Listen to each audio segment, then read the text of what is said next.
Now at noon, terrifying moments in the Bronx. Part of a NYCHA building collapsing into a pile of rubble. We are live on the scene right now.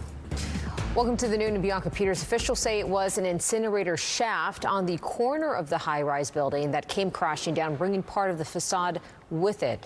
This video showing the moments when that shaft came crashing down in the Mott Haven section of the Bronx. Onlookers from nearby buildings watching in horror as this all went down. We do have team coverage of the collapse first at noon with Arthur Chien and Antoine Lewis on the scene. Let's kick things off with Arthur. Arthur, we did hear from officials a short time ago. Well, what's the update on this? Let's go over the details, Bianca. At 8:10 this morning were the first reports of an explosion here at this location. This is 205 Alexander up here in the Bronx. This is a massive NYCHA complex that spans from 137th Street to 135th Street. And as we turn up there, pieces are still coming down off this building. Let's go back to that video that we just showed our viewers, which was obtained by Fox 5, showing the collapse. This was shot, we are told, by a resident in a neighboring building. It shows the top part of that chimney stack raining down. That's more than 20 stories high and came crashing down to the ground. It is an absolute miracle at this point that nobody was hurt. An FDNY source says they went over surveillance video to see if anybody was walking in that area. There was one gentleman that they saw, and they say even that person has been accounted for. So at this point, there are no injuries to report. Now, 2 apartment lines in that building are fully evacuated as officials are trying to figure out whether or not the building's structural integrity still stands. Here's part of what Mayor Adams just said now after being briefed here at the scene. What it seems in preliminary investigations, there was some type of explosion. This happened at 8:10 this morning. We received reports of an incident involving the chimney to the boiler room here at NYCHA's Mitchell houses. This resulted in a partial building's collapse. Now, this is video from the back side of the building, the other side from where we are standing. You can see that the massive wall is still dangling on its own without support, and that is one major piece of work that needs to be done, as this will have to come down and has to be removed carefully since it's attached to apartments. They can't simply just saw it off. As for the cause, the mayor pointing out today, October 1st is the first day that heat was turned on here in the city. There are some reports that people smelled gas prior to this collapse. That's being looked into right now. We also asked the commissioner of the Department of Buildings if there was current ongoing work being done on the boiler that sits directly below the point of collapse, and this is what he just told us.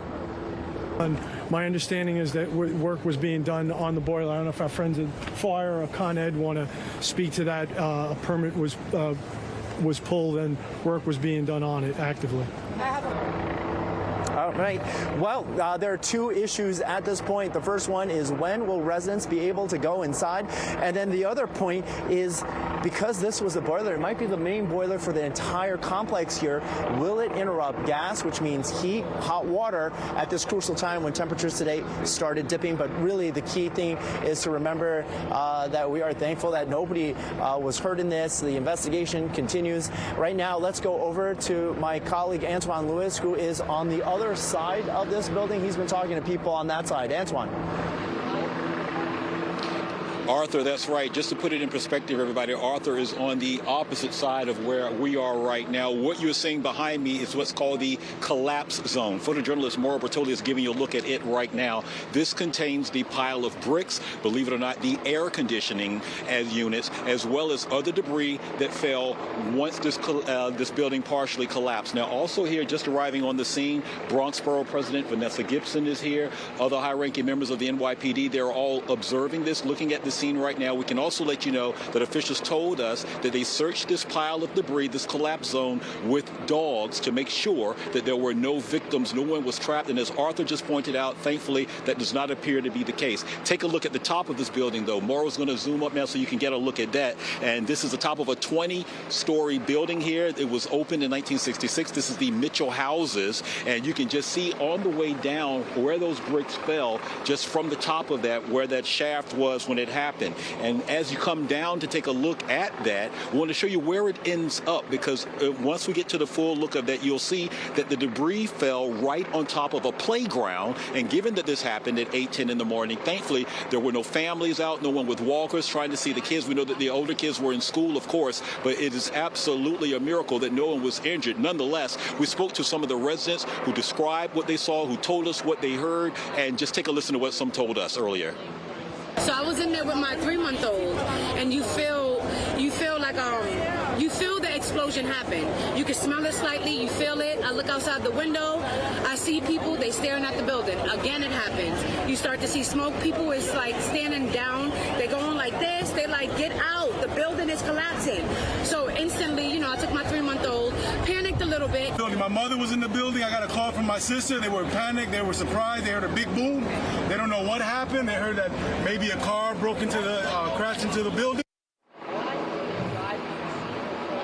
Now, as you come back to us live, part of the big boom is right because the expressway is right near us. So a lot of people talked about the trucks, that maybe it was something, a tractor trailer or something that was coming around, the corner or down the block here off of Linden Boulevard. But this is, again, where everything took place. This is what's happening here. 1,700 residents, tenants live in this building and live in Mitchell houses, according to NYCHA's website. Again, those that are impacted by this building are being relocated to a makeshift temporary housing. Again, as officials try to figure out who can go where and then impact the people that are displaced, trying to find places for them.